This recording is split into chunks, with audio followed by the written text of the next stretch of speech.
I worship you. I worship you. I worship you, my God and King. Oh, I worship you. I worship you, Jesus. I worship you, my God and King. Oh, I worship you, Jesus. I worship you, my Jesus. I worship you, my God and King. Oh, I worship you. I worship you, Jesus. I worship you, my God and King. I worship you, Jesus. I worship you. I worship you, Jesus. I worship you, my God and King. Oh, I worship you, Jesus. I worship you, my Jesus. I worship you, Jesus, my God and King. Good evening. Welcome to Module 1, Unit 17. Welcome to Passion Based Global Training Institute. Welcome to another very good opportunity for you to learn, you and I, because we're learning together at the feet of Christ. Yeah, even though it's technology, at the feet of Jesus. We're talking more about responsible data use rather in practice, which is simply how to apply ethical, secure, and compliant data strategies in digital projects. Okay. So this is Passion Based Global Training Institute, and that's the logo of our cryptocurrency token, as inspired by the Holy Spirit. We're here to empower revivalists, or put on godliness, build legacy, long-lasting one, of course. That's why it's called legacy for children of God. And this course is for you if you're a business, or if you are, or for let me say this way, for businessmen and women, as well as servants of God. And the Lord himself will lead each and every one of us in Jesus' name. Amen. This is Digital Business Success Course Level 3 Diploma, and that's my name. I want to remind us about the cycle of revival. It's very important that the revival, is considered in whatever we do. In this case, we're talking about technology. Revival requires us to understand technology as well as business. Okay, we need money to be able to preach the gospel. We need a lot of money to be able to preach the gospel, and therefore we need people's business. God needs to bless us so that we can actually preach the gospel more, because failure to be able to preach more gospel, then we are unable to save more people. And if you're unable to save more people, that means the number of people that will be on the other side will be many, which can then lead to more destruction because of the judgment of God. So Paul said, if by any chance I'll be able to save some of them. So not just that you should be saved, you and your household, but we all need to ensure that as many people as possible are brought to Christ. Okay, so if on the other side, that means I'm talking about the other side in terms of those who are not remnants. If anything is happening, we can save a lot of more people who are remnants and are on the other side as well, by bringing them to Christ, by being the light, and by also learning this technology, which will help to improve your business. And once your business is improved, then what happens? You are able to have more money, and when you have more money, what then happens is you're able to secure the space of people of God, more people of God, back into the presence of God. See how it works. Okay, so the learning intention really is to understand how to apply ethical, secure, and compliant data strategy in digital projects. What's the success criteria, or what are the success criteria? Learners must be able to explain the pillars of responsible data in practice, especially integrity, protection, and fairness. Learners should be able to apply GDPR, the PMI, and BCS standard, okay, and standards in project workflows.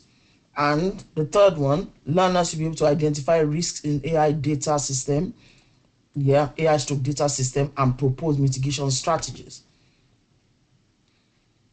So what is really responsible data use? This is more talking about the ethical, the secure, and a better way to handle data, but in a lawful way. But it's not better if it's not lawful. And therefore, being able to embed it into project life cycles during our decision making, because it's going to empower decision making in a lawful way, in an ethical way, and in a secure way. And it requires cross-functional collaboration and governance. So it's not just going to be one party, it's going to be all across. So what are the pillars of responsible practice? Okay, pillars of responsible practice: data must always be accurate, complete, and trustworthy. So we have to be careful what data we're getting, because one thing I've noticed with the research is this: if you gather the wrong data, you get the wrong answer. Yeah, you get the wrong hypothesis, and therefore you get the wrong results. That's what I mean by the wrong answer. Then in terms of protection, we have to really be very careful in terms of how we get the data. Ensure that safety measures are put in place while we are getting data.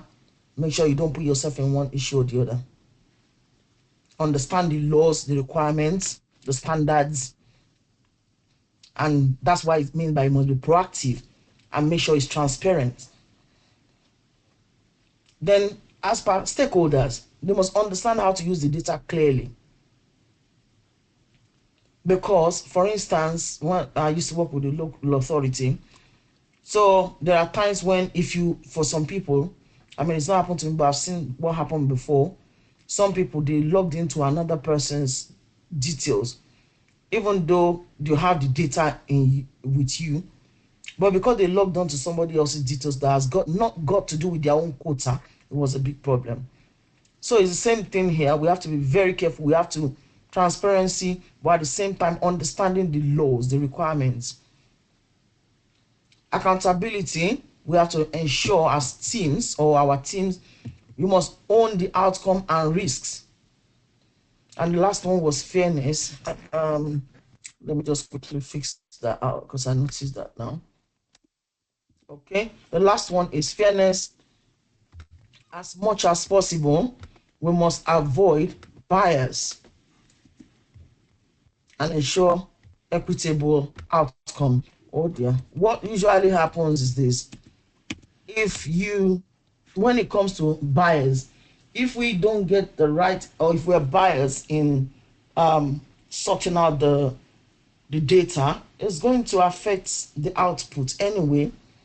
And therefore, when you look at the output in the physical sense of it, there will be some people that will be missing out, and there will be some people that will make more complaints. You don't really want that. So it's better to ensure that we allow for fairness. So this is data lifecycle in practice. You collect the data, we store, we process. This is where you begin to sort. This is where SQL, Excel, can you see? That's where all that comes. You sort it out, and then you begin to share. Processing also includes what do you really need to use it for. So you sort it in date and time, as whichever way is meaningful to you, and then you begin to share the data based on what you need it for. maybe it's one team that requires it to share with them. Okay. And also, if it needs to interchanging with another system in order for you to be able to get all the data, all the information you need. But don't forget the GDPR. Okay, very, very important in the process of sharing.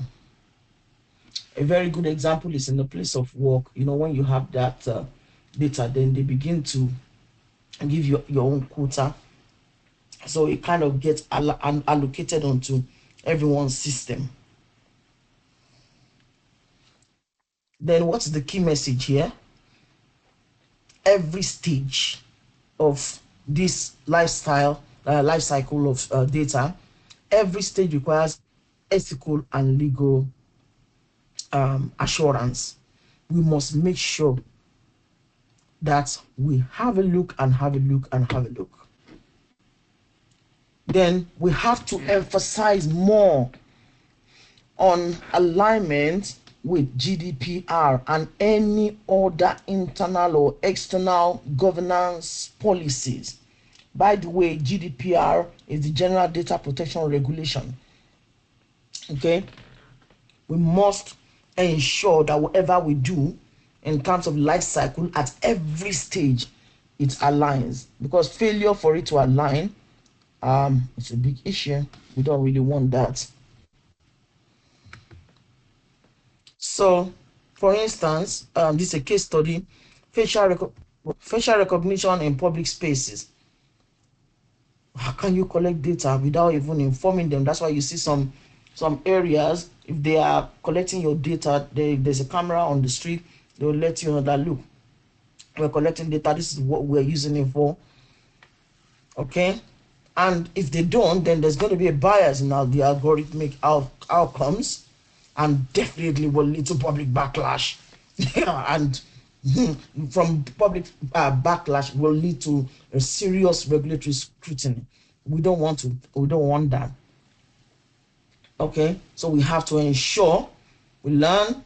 We don't really want that to happen, but as much as possible, the areas we need to look into, lessons to learn here: transparency, stakeholder engagement, and bias audit. We see why there is a lot of job opportunities. So even as a businessman or businesswoman, or as businessmen and women, you see we now have the areas we need to look into. Once we're expanding, once we're expanding, those areas we need to look into as somebody who needs to look out for that for us, to ensure that we don't enter regulatory trouble.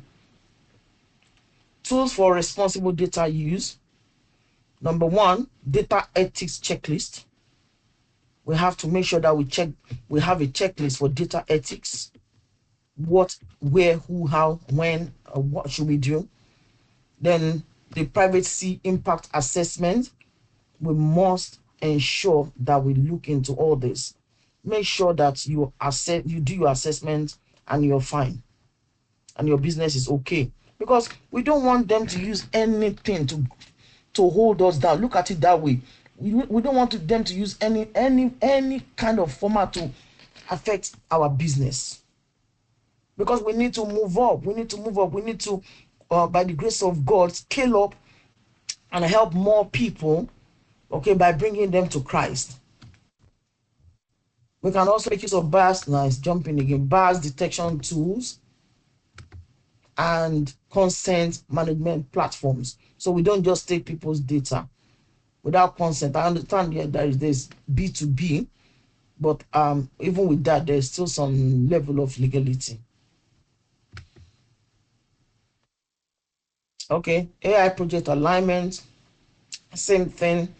We have to make sure that ethical review is in place during the design of our model. We have to ensure that governance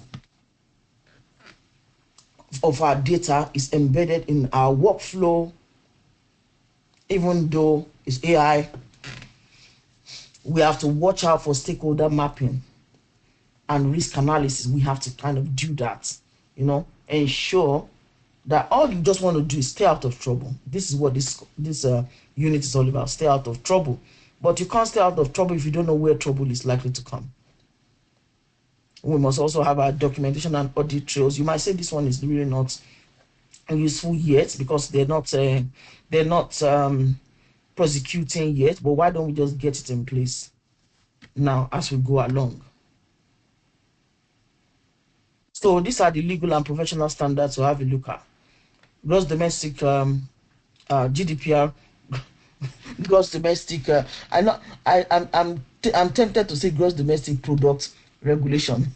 General data protection regulation standards talks about consent. We must take consent, for us to be able to access. We talk about portability and erasure. Also, we have to remember UK Data Protection Act 2018 is still valid.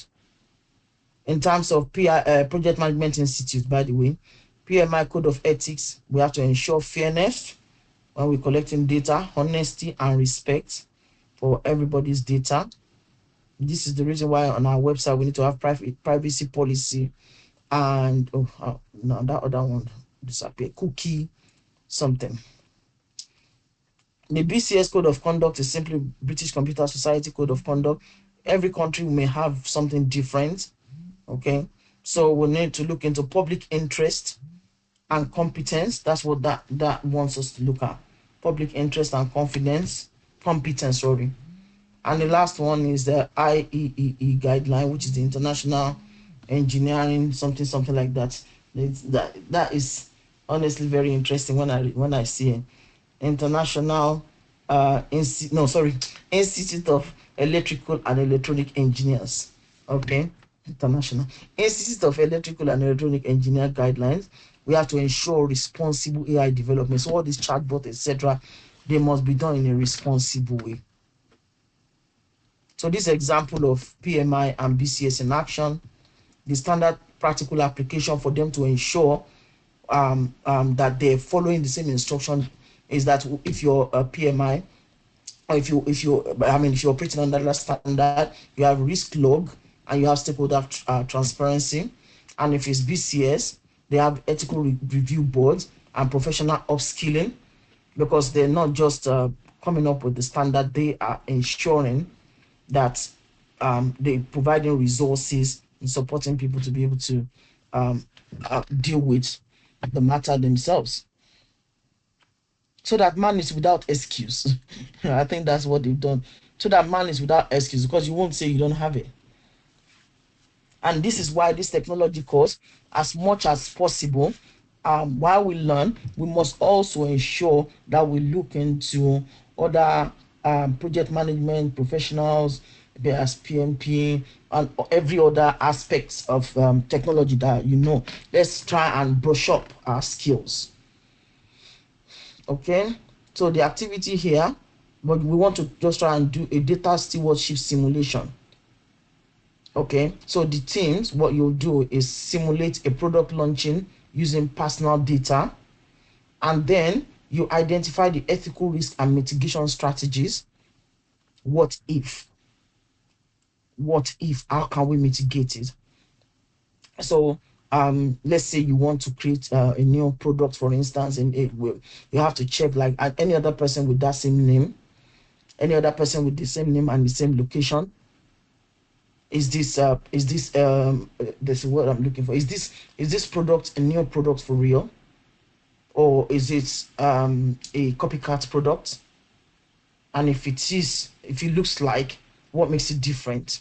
Something of that nature. So identify ethical risk and mitigation strategies, present governance plan, and stakeholder communication. I don't know why this one is hiding. Present governance plan, and stakeholders regulation. Sorry, I keep pressing the wrong part when I need to come back. Yeah, what is it? Yeah, present governance plan and stakeholder communication. So how are we going to govern this data? Who is in charge of what? And how do we communicate with anyone we need to put in any note board, any billboard, any details to ensure that's accountability. activity. So this is another activity, ethics audit. So you look into a company's data, a fictional company data. You can use your company, their data practices. Use checklists to assess compliance and fairness. Okay, so we need a compliance and fairness checklist, and then recommend improvement and safeguard for that company. It could be your company as well. So these are the discussion prompts. Can innovation justify ethical shortcuts? So because I've got a new product now, can it really justify that I need to take a shortcut? Other question, what is the role of leadership in responsible data use? What is the role? So this is helping us to think about ourselves, if you're the business owner, and how do we ensure fairness in automated decision? Okay, remember we're talking about algorithm, we're talking about the processes. How do we ensure fairness in automated decisions? Let's think critically, and try and answer these questions in relation to your business, if you have one already. And here are the reflection questions for us. Again, what does responsible data use look like in your own context? Remember, those other ones you can use another company so that you can use to compare your own company. And how can teams, that's your team, embed ethics into planning and execution? These areas will give you a clue as to who do we require. You get it? Who do we require to be on board in our place of work? And the last one, what safeguards should be in place to prevent misuse? What safeguard, like training, someone having to check on the other side? Risk of irresponsible use. We know there's a legal penalty and fines, and of course your business reputation damage. We don't really want that in this time. We need money to bring people to Christ. We need prayer, of course. God will help us. Loss of stakeholder trust, and unfortunately ethical erosion and systemic bias. A serious ethical erosion can bring a big problem to the business. Responsible data culture. So we have to understand that ethics is a mindset, it's not a checklist. It's just like being loyal. It's a mindset. You have to make sure you're trained. You have to own it. Leadership. Own it, understand it, lead it, be accountable. And therefore, you must have a culture of questioning and continuous improvement. That is the best way, or the better way, for responsible data culture. So what's the summary and takeaway? We have to remember that responsible data use rather is strategic, is essential, and is also ethical. And legal compliance is not equal to ethical excellence. You may be compliant legally, but ethically, you may not. Okay? We have to ensure we embed integrity, transparency, and fairness into every decision. Think about it as if it's you. How would you feel? Well, if you won't really feel bad, don't forget that everybody is different. So let's consider others. And that's what this unit is all about. Thank you for listening. God bless you. Well, that keeps jumping, but we finished. Have a wonderful evening.